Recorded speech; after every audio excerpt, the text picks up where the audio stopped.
Se essa matéria fosse apresentada num seminário, num congresso de alguma área de saúde, com certeza iam dizer, mas o que é que ela está dizendo? Mas eu estou falando para espíritas, dentro de uma casa espírita, ou pelo menos simpatizantes da doutrina espírita, e alguém que quer ouvir, na nossa visão, o que é que se fala sobre a doação de órgãos.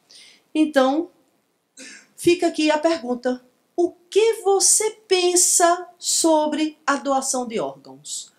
Não me respondam, mas cada um agora pense. O que você pensa sobre a doação de órgão? Você seria um doador? Reflitam. Caso necessite, gostaria de receber um órgão doado? Uma coisa é quando a gente pensa, eu quero ser um doador, é olhar por um prisma, é ver a situação de um ângulo. Mas é importante essa outra pergunta. E se eu fosse aquele que nessa hora estivesse em um hospital, numa fila para receber doação, com um pai ou uma mãe ou um filho de 5 anos ou de 10 anos, um marido de 30 ou de 40 ou de 50, precisando, suplicando de um órgão.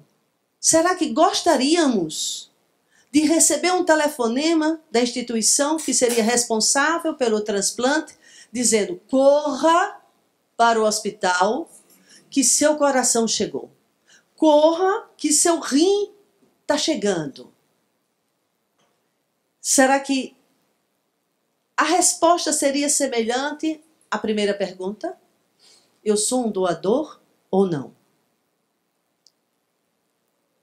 E aí se pensa, e quando foi que o ser humano começou a pensar na questão de doação de órgão? Será que isso é recente?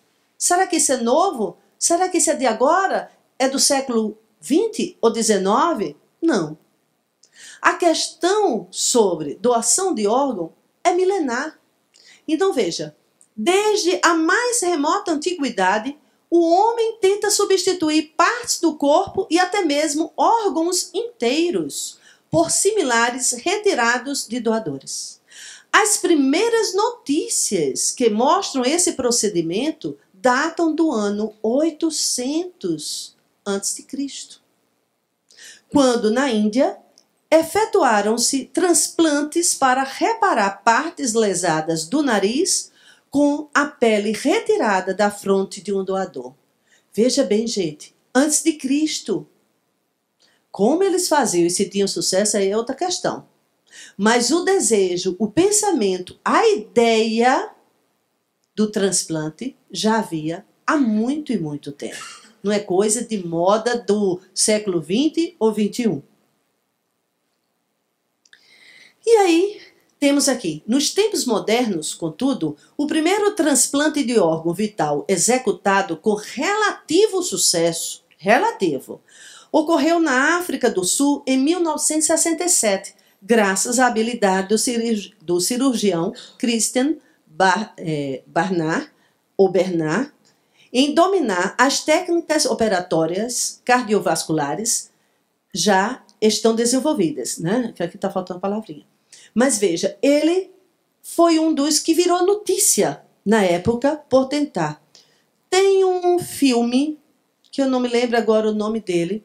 Na época ele saiu nas capas das revistas, foi um grande sucesso na época, uma grande notícia. Esse senhor aqui do lado foi o que recebeu o transplante, mas a vida dele durou poucas semanas, né? Mas houve a tentativa. E eu não sei agora qual é o nome do filme. É um senhor negro que ele trabalhava, começou a fazer essas tentativas, inclusive com animais, mas ele não era médico, era pobre e era negro. Mas aí ele foi ajudar mais adiante ao médico e quem, na verdade, foi aprimorando a técnica foi ele. Mas como ele não era estudante de medicina nem formado em medicina, Então ele teve que ir para essa equipe e quem levava os aplausos era o branco, médico, socialmente bem colocado. Então tem esse filme belíssimo, que agora me falta o nome dele, mas muito belo. No fim ele é reconhecido pela Sociedade de Medicina como realmente um mestre e quem foi o que deu um grande passo nas técnicas dos transplantes de órgão. Bom, e que órgãos podem ser doados ainda em vida?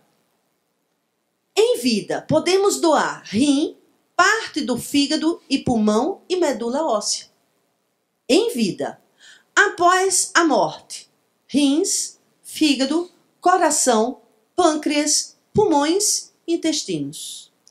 E tecidos, córnea e outros como pele, vasos sanguíneos, tendões e ossos. Que maravilha! Que maravilha poder, deixa eu voltar aqui um pouquinho, poder doar isso. E a vontade de fazer um estudo sobre o transplante de órgão veio desde quando um dia, conversando com um parente, ele olhou para mim e disse assim, eu não seria doador de órgão não. Mas por quê? Eu era ainda uma adolescente na época.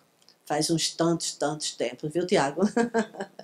Então, aí eu disse, mas por que não seria um doador de órgão?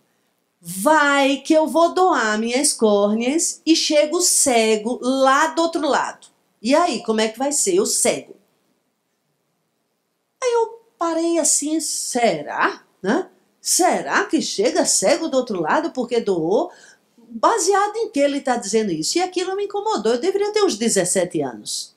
Eu disse, curioso, eu agora vou tratar de pesquisar e de ler sobre isso para ver se é verdade que caso a gente vá doar alguma coisa, vai sentir falta do outro lado. Não sabe esse meu parente, era um tio, né? Que ele me inspirou essa pesquisa e que bom que ele pôde dizer isso.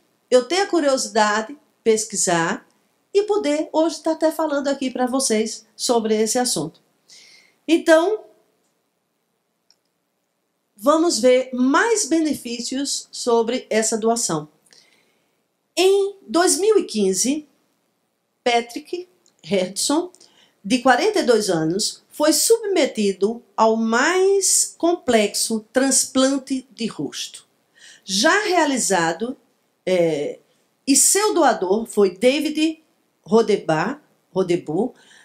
Hudson precisou fazer a cirurgia depois que um prédio em chamas desabou sobre ele em 2001. Enquanto tentava apagar o incêndio como bombeiro voluntário. Veja bem, estava tentando apagar um incêndio como um bombeiro, ainda por cima voluntário, sem ganhar um tostão para isso. E aí o prédio desaba e ele fica completamente com a face destruída. Mas, graças à sensibilidade da família, o que desencarnou pôde ceder a sua pele para reconstruir. E aí veja, quantas cirurgias foram realizadas. E aqui mostra, no dia 8/15, foram vários anos. E foi uma melhorando, até que a última consta aqui em 2016. Para chegar a esse estado que ele está em 2016. Estamos já no fim de 2017. Possivelmente já houve melhora nessa aparência dele. O transplante foi um só. Mas foram feitas cirurgias e aprimoramentos e a evolução e adaptação da pele. Para quem estava com o rosto desse jeito, hoje poder estar como essa figura, a última imagem.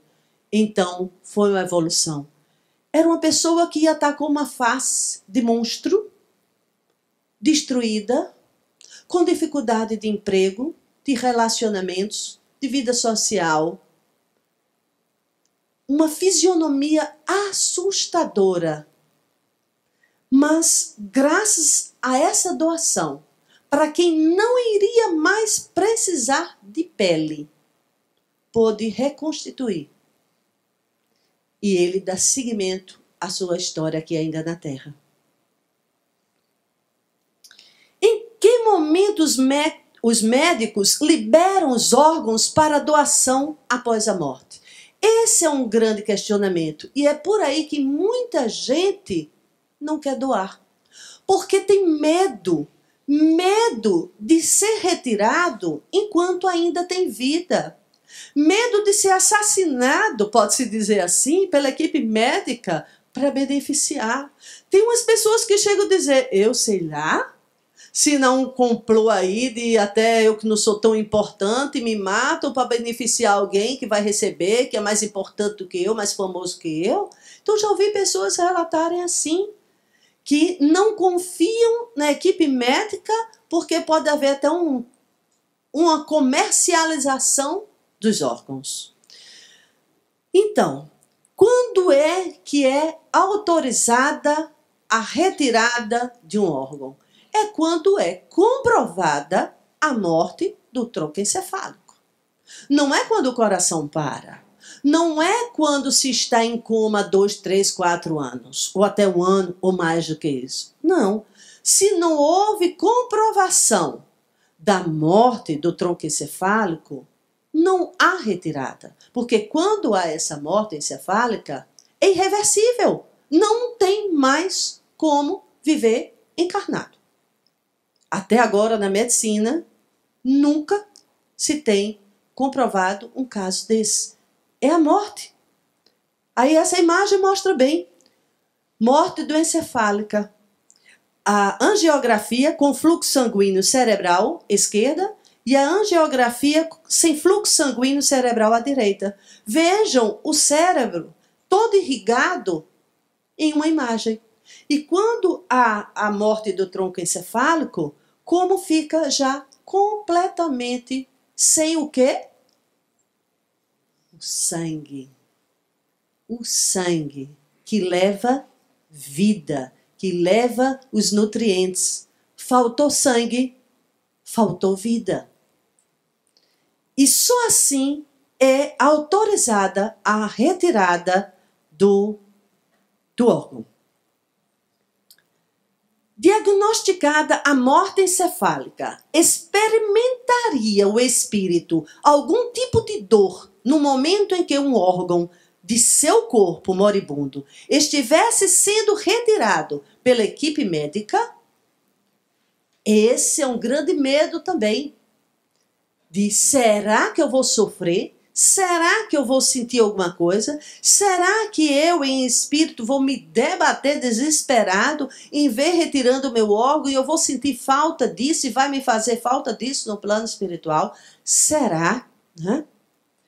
Então, não há o que se preocupar, pois a remoção de órgãos em nada afeta o corpo perispiritual, sendo que, muitas vezes, até beneficia o espírito doador pela possibilidade que proporciona, recebendo a alegria e a gratidão do receptor do órgão e de seus familiares. Por muito menos quando recebemos uma cesta básica, uma roupa, um sapato, um presente, uma ajuda material. Quantos de nós somos gratos e gratos por um longo tempo ou eternamente carregamos uma gratidão com aquela pessoa? Imagine só uma mãe, um filho, uma esposa, um irmão, um amigo, que sabe que seu ente querido foi salvo pelo ato solidário de uma autorização da retirada de um órgão seu para beneficiar quem ainda precisava caminhar. A gratidão da família é tanta, que essas famílias oram, rezam, fazem prece por aquele que partiu. E para quem partiu, é tudo o que ele precisa. De preces, vibrações, pensamento positivo, incentivo para recomeçar a sua caminhada no plano espiritual. Ele não precisa mais de pele. de coração, de pulmão. Isso tudo estava emprestado. Uns dizem assim, mas é meu corpo, mas o meu coração, mas o meu rim, o meu pulmão, o meu. Quem disse que é meu? Quem disse que meu coração, meu corpo e minha pele são meus? São emprestados. É um veículo emprestado para que eu trabalhe. Eu preciso me locomover, me articular nesse planeta e vou precisar desse carrinho aqui, desse veículo. Ele me conduz. E eu tenho por obrigação tomar conta dele bem, cuidar dele sim, manter uma boa saúde sim. Mas eu estou morando nele. Eu não sou ele. Eu não sou esse braço. Eu não sou esse tronco. Eu estou morando nesse corpo físico. Mas minha essência vai muito além disso. Então, essa preocupação de dizer não, mas eu vou sentir falta, vai. Vai sentir falta de um coração, de um pulmão, tanto quanto vai sentir de um sapato, do carro, da casa, dos títulos, da poupança. Vai. Porque para algumas pessoas tudo isso vira posse. E quem tem apego a essas posses vai sofrer o desapego, o afastamento, a perda. Vai sim. Mas isso independe de ser um órgão ou ser um objeto. Porque o que conta aí é o apego. Então, a gratidão de uma família só vem a beneficiar a quem desencarnou e teve, antes de partir, ou por iniciativa própria, ou pela da sua família, a de doar o que ainda poderia ser útil para quem está na história da vida. E alguns podem dizer assim, também já escutei, mas o que é que eu tenho a ver com fulano que está precisando de um coração, de um pulmão, de um rim? O que é que eu tenho a ver? Ele só está com dificuldade nessas partes porque ele aprontou em vidas passadas, contrair um débito neste órgão, é o karma dele. Isso é a desculpa de alguns espíritas, que diz, é o karma dele, ele tem que pagar. E aí? O que a gente pensa diante disso? Aí então vamos suspender as cestas básicas que entregamos também aqui na casa, porque a vovozinha que morre de fome é o karma dela, ela tem que morrer de fome mesmo. E não vou ajudar a comprar a cadeira de roda ou as muletas para Dona Maria, ou Dona Joaninha, ou Dona Zefinha, porque é o karma dela. Ela aprontou, danificou as pernas, ficou aleijada, isso é problema dela, não tem nada a ver com isso. Não era? É para pensar assim. A criancinha que está precisando de sangue, e eu cantei, vai ver que ela tomou veneno nas vidas passadas, danificou a corrente linfática, a corrente sanguínea, e ela hoje está respondendo com isso, com um câncer linfático. E eu não tenho nada a ver de dar sangue para ela, é o karma dela. Pode até ser. E se a nossa tarefa for em viver a situação não mais pela dor, mas pelo amor. Se alguém tem um problema cardíaco sério, ou renal, ou pulmonar, e é uma sequela de vidas passadas, e está precisando passar por essa dificuldade até para valorizar o órgão danificado anteriormente, e dar valor à vida, quem sabe que nós não estamos envolvidos também em histórias passadas que provocamos tais lesões, mas tivemos um processo evolutivo que hoje nós não precisamos mais, ou pelo menos nesse momento, viver esse processo pela dor, mas pelo amor. Quantos que devido ao seu crescimento emocional, o seu despertar, inclusive quando ainda estão no plano espiritual, sem ainda terem reencarnado, evoluem e estudam. Nós não só crescemos na dor, nós crescemos e evoluímos estudando, trabalhando e nos doando. Não precisa ser olho por olho, dente por dente. Isso é um estágio. Então, nós temos que agradecer todos aqueles que cruzam em nosso caminho necessitando, porque nos dão possibilidade de servir, de doar e de nos quitarmos com as histórias passadas, não mais pela lágrima, a lágrima do desespero, do terror, mas a lágrima da emoção e do amor. É essa oportunidade que diariamente pode cruzar em nossos caminhos.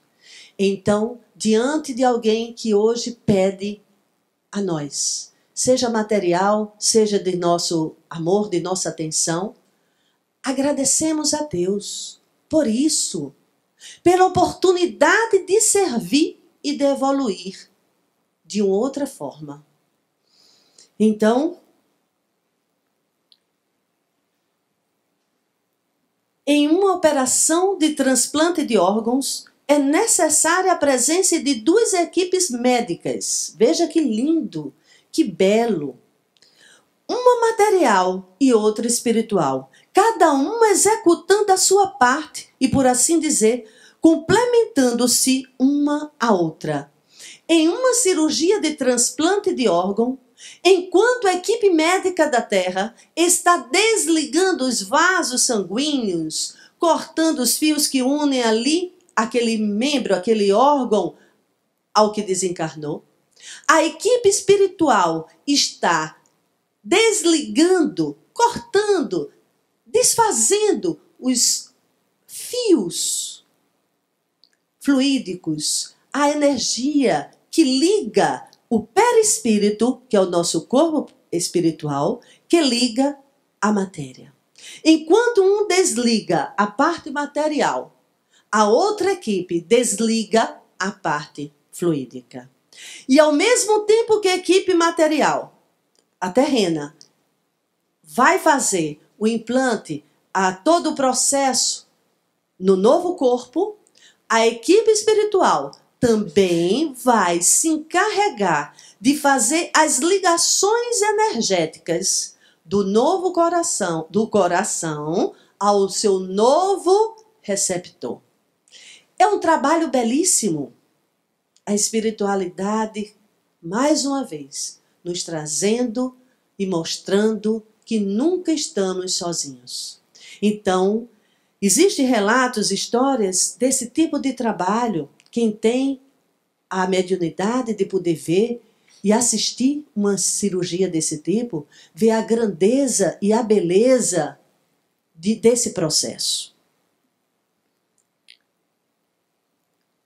Enquanto a equipe médica material trabalha nas ligações das estruturas dos tecidos do órgão doado ao corpo material do paciente receptor, isso foi o que eu acabei de dizer. A equipe médica espiritual providencia as conexões dos fios fluídicos do perispírito do transplantado na região do órgão que foi doado. E aí, para não dizer que é Eva que está dizendo isso, vamos ver o que é que André Luiz nos fala sobre isso. E olha, que faz mais tempo, né? Quando a célula é retirada da sua estrutura formadora no corpo humano, indo laboratorialmente para outro ambiente energético, ela perde o comando mental que a orientava e passava, dessa forma, a individualizar-se. Veja, enquanto que meu coração, vamos supor eu sou doadora, o coração ainda está em mim, ele é regido pelas minhas emoções, pela minha psique, pela toda a energia que circula em mim. Mas no momento que ele é retirado do meu corpo, que já foi a óbito, esse órgão não é mais controlado pelo meu processo mental, pelo meu processo energético. Ele fica, nesse momento da transição, independente, e na medida que é acoplado no novo corpo, que irá recebê-lo e abrigá-lo, ele vai receber o comando da nova psique, da nova mente, do novo espírito que receberá no corpo físico. Então, a individualizar-se, ao ser implantada em outro organismo, através do transplante, tenderá a adaptar-se ao novo comando espiritual, que a revitalizará e, a seguir, coordenará sua trajetória. Isso é o que nos diz André Luiz. Por que alguns transplantes são rejeitados? A rejeição está diretamente vinculada ao merecimento do doador e dos níveis vibratórios do doador-receptor. Veja, se for ver isso na medicina tradicional, eles vão dar as inúmeras justificativas biológicas, morfológicas, fisiológicas, químicas, tudo para justificar a rejeição. Mas dentro da visão espírita, é percebido que essa rejeição ocorre, ou o insucesso de um transplante ocorre, baseado no merecimento ou na questão vibratória de quem doa e de quem recebe. Isso não quer dizer que um é bom e que o outro é ruim.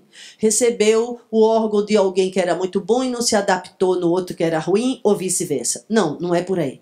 É uma questão que vai além disso. É uma questão de vibração, de um processo energético. A doação de órgão pode causar obsessão. Esse é um grande medo espírita. E se eu doar, e o cara que era dono daquele coração, daquele pulmão que era rim, ficou zangado e for agora viver me perturbando, me seguindo, me atrapalhando a vida.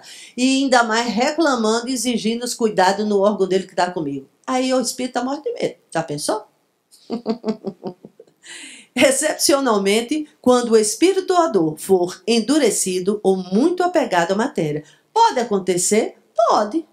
Mas pode acontecer também com a caixinha de joia que a mocinha, a vovó ou a madrinha deixou para fulaninho e ele não cuidou bem ou vendeu. Pode com o carro que deixou para o filho de herança e o filho não cuidou e estragou. Ou a casa que deixou de herança e na semana seguinte já botaram à venda.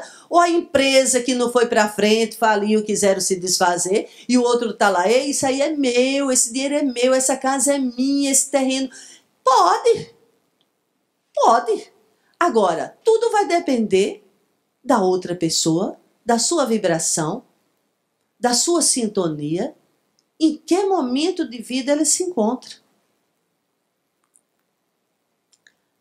As comoções e sentimentos, defeitos e qualidades influenciam o comportamento do receptor, que a impressão que a pessoa tem é que se eu receber o coração de fulaninho, eu vou sentir como ele sentia. Eu vou amar o que ele amava. Vou até me apaixonar porque ele foi apaixonado. Apenas uma impressão psicológica, nada a ver com o órgão do doador. Então, aquelas pessoas que, vamos supor, o pai foi a óbito, foi doado para um outro senhor, aí a filha procura e diz, aqui está meu pai, ele está batendo forte porque está me sentindo.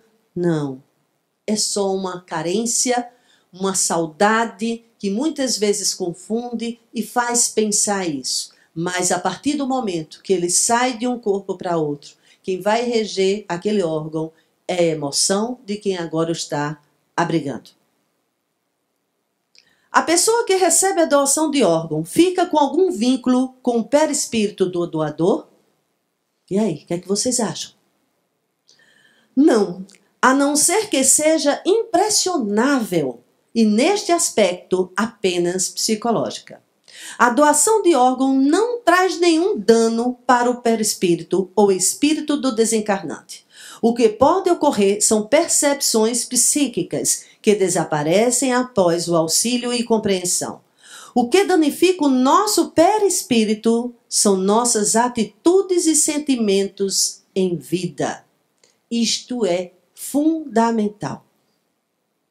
O que vai danificar um órgão é o nosso sentimento em vida. A minha raiva, a minha mágoa, o meu rancor pode adoecer meu estômago, meu coração, minha pressão, meus rins, até minha pele.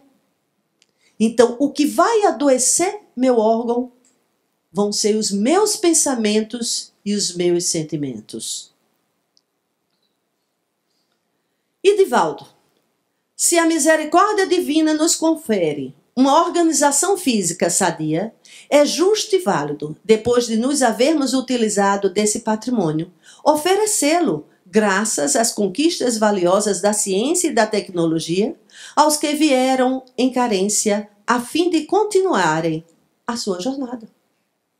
Felizes daqueles que podem deixar de herança partes de si, não só do seu carinho de emoção, mas de partes físicas que lhe beneficiaram ainda em vida. E Joana de Ângeles, para a maioria das pessoas, a questão da doação é tão remota e distante. A gente não pensa nisso. A gente só se lembra disso quando vê uma notícia no jornal. O Fantástico, enfim, sai uma reportagem, aí se pensa, mas muitas pessoas têm isso como uma coisa muito longe, muito distante. Então, repetindo, para a maioria das pessoas, a questão da doação é tão remota e distante quanto a morte.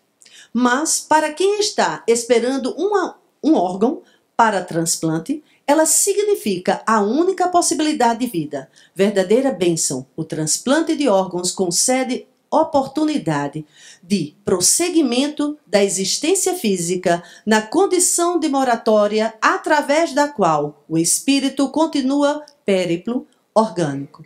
Afinal, a vida no corpo é meio para a plenitude, que é vida em si mesma, estuante e real. E aí, no início, eu perguntei a vocês, o que vocês acham da doação de órgão? Vocês são doadores? Vocês já disseram à família de vocês que vocês são doadores? Preveniram? E uns disse, mas como é que eu vou doar? E aí eu vou incompleto para o caixão. E aí nós perguntamos, e para quê? Ir para o túmulo tão completo assim? Para que levar todos esses órgãos para uma sepultura quando para mim não irá mais servir? Aquilo só foi o corpo físico. Quem vai se deteriorar, quem vai se decompor é o corpo físico. O perispírito, o espírito, não vão ser tocados. O que vai lesar o meu perispírito, que é meu corpo espiritual, são os meus pensamentos, meus sentimentos, minhas atitudes. É isso que vai lesionar. E não a atitude de dizer à família que, chegando a desencarnar ou morrer, pode tirar tudo que for necessário e útil para quem ainda precisa estar na estrada da vida. Então, eu já comuniquei inúmeras vezes à minha família. Caso, no momento do meu desencarne, alguma coisa ainda preste em mim, alguma coisa prestar, o que prestar, pode dar. Nem que vá para a sepultura, eu sou uma caixinha de sapato, desse tamanho. Não tem problema. Se puder ser útil, por que não? Tire tudo, pode tirar tudo. Porque no momento de um óbito, eu vou ter que me despedir desse corpo que me abrigou e seguir. Mas pode ter no momento do meu óbito muita coisa que ainda sirva para os outros, não vai mais servir para mim. Não faz mais parte da minha vida, não é? Então não adianta que o efeito cara que mora lá na Europa tem casaco de pele, esqui, trenó, não sei o quê, aí vem morar no Nordeste da Paraíba, ou Nordeste do Brasil, e aí quer trazer trenó, casaco de pele, tudo isso. Não vai me servir, eu não vou precisar disso no Nordeste brasileiro. Então não adianta eu levar esqui nem nada mais lá da neve, dos Alpes, porque não vai ter serventia aqui. Então, assim é o nosso corpo físico, não é? Então, eu deixo para vocês essa reflexão. Vocês são doadores, não só de sangue, mas se no momento do desencarne de cada um de vocês, algo ainda for útil para alguém, vocês doariam? E aí eu deixo como fechamento da nossa fala essas páginas em branco. A conclusão não será feita por mim, do que é melhor, do que é pior.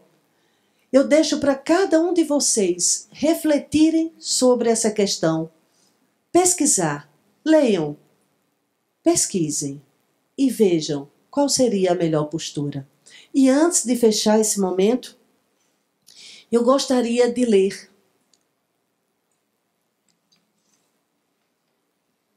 quando veio a...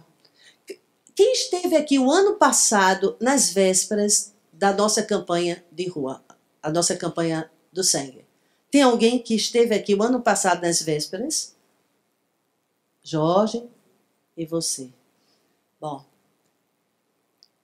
como eu repito muitas vezes, parece que estou avançando bem na idade, quando a gente começa a repetir, é porque já está sinalizando que a idade está pesando, né? Então, eu gosto sempre de finalizar lendo essa carta, uma carta psicografada. Essa campanha, Amigo da Dor, ela nasceu no mês de agosto, às 7 horas da manhã, não, mais cedo. 6 horas, Tiago é que sabe a hora, né, Tiago? Ele vai dizer porque é que esse Tiago sabe talvez mais do que eu. De 6 horas da manhã. E quando eu digo que às vezes na vida nós não precisamos quitar nossos débitos, nem sempre pela dor, mas sim pelo amor. E também a gente pensa assim, mas eu não sou doador. Nem todo mundo pode ser um doador de sangue. Mas tenham certeza de uma coisa, todos nós podemos um dia vir a precisar de receber, mesmo aqueles que não podem doar. Na hora de receber, é diferente. E todos aqueles que dizem, eu não posso doar porque eu tenho medo, muito medo, ou porque eu não sei bem se é certo ou se eu posso, enfim. Eu garanto uma coisa, todos esses questionamentos, inclusive o medo, ele passa na hora que a posição é invertida. Se eu tenho medo, mas se eu estiver em cima de uma cama, com plaquetas lá embaixo, num processo seríssimo de falta de sangue, e eu precisar receber, e suplicar que alguém chegue fazendo a doação, eu com certeza não vou ter medo de dar o meu bracinho para uma agulhinha, uma mangueirinha, me trazer correndo pelos os braços, pelo meu corpo, pela minha corrente sanguínea, o líquido que chega tão precioso. O meu medo só existe no momento de dar. Mas no momento de receber, eu garanto que o medo de muita gente poderá passar. E aí, quando essa campanha veio no dia em agosto, às 6 horas da manhã, eu já pensava em fazer alguma coisa pela questão do sangue. Como eu já disse muitas vezes, eu tive minha mãe só de UTI 2 meses, só de UTI, sem contar com os outros meses em apartamento e em sofrimento. E um dia eu recebi 3 papeizinhos pedindo 3 bolsas, 3 doadores, e eu só consegui 1. E no outro dia eu recebi 13 papeizinhos, e não consegui mais nenhum. E minha mãe foi a óbito, mas ela não foi a óbito por falta de sangue, ela foi a óbito porque chegou o momento dela. E eu dizia, um dia eu ainda vou encontrar uma forma de devolver ao Hemocentro. E a todos aqueles que, por amor, anonimamente, voluntários, foram ao Hemocentro e fizeram sua doação. E minha mãe não foi a óbito por falta de amor, por falta de voluntários, por falta de alguém que percebeu a necessidade de receber. E fez a doação não porque foi solicitado e obrigado, mas por ter reconhecido a necessidade do outro em receber. E aí, quando é de 6 horas da manhã, no mês de agosto de 2015, chega, enquanto eu me arrumava para ir trabalhar, toda a cena dessa rua enfeitada, brilhando, alegre, colorida, e o carro do Hemocentro, e a coleta de sangue externa, que eu nem imaginava que acontecia. E aí foi tudo chegando numa velocidade tão grande, tão fantástica. E aí eu disse para o meu marido que ele acordasse e escutasse a história, que depois eu não ia ter condições de memorizar tudo. E foi aí que eu liguei para Tiago, de 6h30 da manhã, pobrezinho, dormindo. E eu disse, Tiago, chegou aqui um monte de ideias e eu sozinho não tenho coragem não. Mas tu que és da ONG Doe Sangue PB, se tu entrar comigo, eu entro. Sozinha eu não vou, mas se tu for comigo, eu vou. Aí ele, coitado, ainda embriagado de sono, nem se situava ainda na realidade, ainda estava trabalhando outro plano, não era, Tiago? E aí eu chamei ele na marra. E aí, Tiago, muito sonolento, disse, pô, eu topo. Depois é que a ficha dele caiu. E assim nasceu o casamento da ONG Doe Sangue PB com um amigo doador, que ainda não tinha nem nome. Ainda não tinha nome, não tinha sido batizado. E foi crescendo, crescendo, e aí eu me pergunto, ai meu Deus, será que dessa vez eu não estou inventando moda para o movimento espírita? Será que eu não estou querendo coisas que não competem ao movimento espírita, que é trazer o incentivo da doação de sangue? Será que eu estou fugindo muito dos preceitos? E bom, se isso foi realmente inspiração, intuição de vocês, foi recado de vocês tentem dar um jeitinho de me mandar um recado e dizer que eu não estou criando moda nem inventando coisa. Vocês me digam que eu estou no caminho certo e que é por aí que eu devo ir. Então, encontre um jeito, mas eu preciso saber se eu não estou fazendo besteira. E aí, através de uma médium, que não foi dessa casa, até para não ficar meio suspeito, foi recebido em um grupo mediúnico da federação, por uma médium da federação, que não me conhecia, e que psicografou essa carta, chegou até a mim depois, e ela trouxe a resposta. Cada ser humano possui dentro do próprio corpo um rio de vida, responsável por irrigar e manter órgãos, nervos e músculos.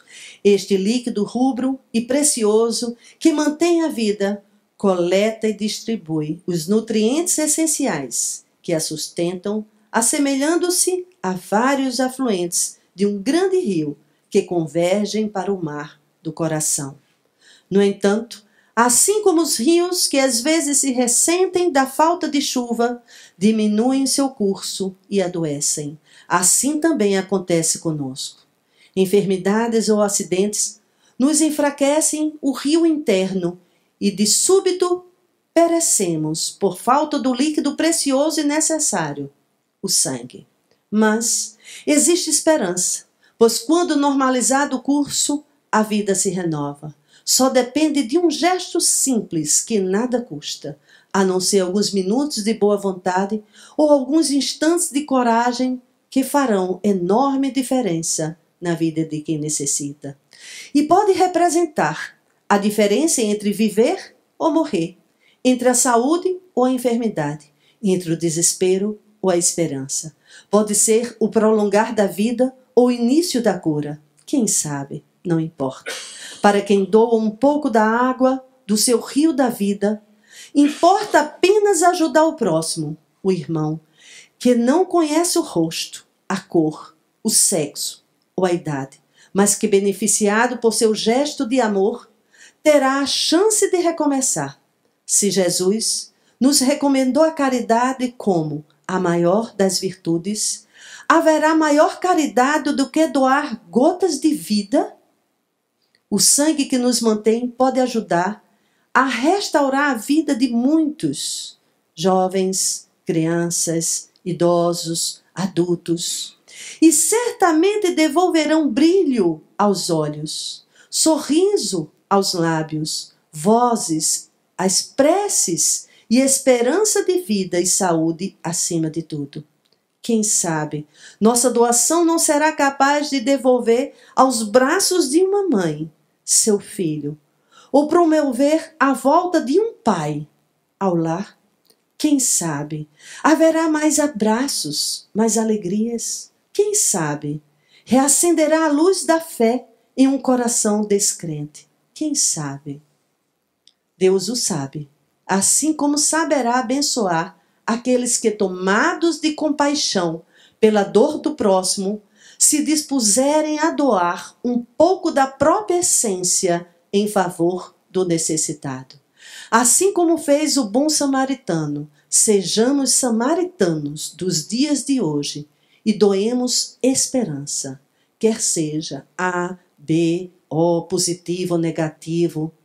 Todos terão a mesma importância, pois terão fontes vivas de esperança a quem precisa.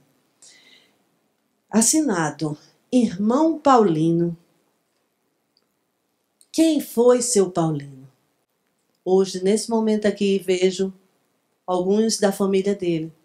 Seu Paulino, há décadas atrás, já era um doador de sangue. E já incentivava, e eu não sabia disso. E vem exatamente ele que tomou conta dessa casa durante décadas e que ainda continua aqui tomando conta dela. Os mais antigos e que têm mediunidade,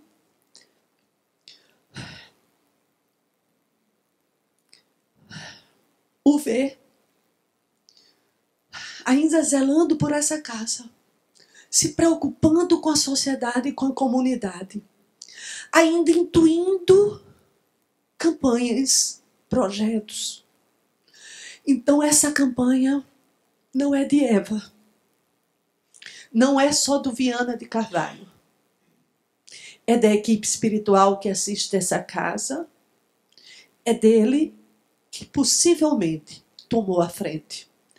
E apenas eu agradeço ter sido instrumento para materializar essa gigantesca campanha que a cada ano cresce, evolui, amadurece e ganha credibilidade.